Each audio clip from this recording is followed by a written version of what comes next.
বদমাস তুই এনে খারে যাস 40 টাকা এলো দোনো যা 30 টাকা জিনিস লইবি আর 10 টাকা ঘুরালে ধরবে যাবি যা তো যা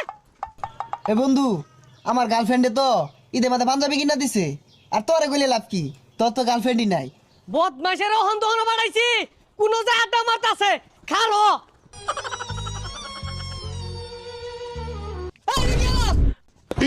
আব্বা 200 টাকার বাজার করবেন 300 টাকার মাছ কিনবেন আর 500 টাকা আইনের পকেটে তুললে হাইয়া সুজা বাড়ির জাঙ্গা পিছে চাই না যে পুলাহান কি আর কাজ কাম করবি বয়া নবমেলান খাইবি কিরে বন্ধু তুই তো বয়া বয়া খাস তাইলে কেমনে কি আরে বেটা আমিও তো ইনকাম করি কিন্তু কেউ জানে না কেমনে BGsports.live থেকে আর এটা হচ্ছে বাংলাদেশের একমাত্র trusted free fire tournament app আর এই অ্যাপে রয়েছে একটি গেমিং ফোন জেতার সুযোগ এখানে রয়েছে টপ 3 প্লেয়ার বেস্ট আর প্রতি উইকলি একটি ফ্রি ম্যাচ এখানে রয়েছে বিআর ক্লাসিক সিএস আরো থাকছে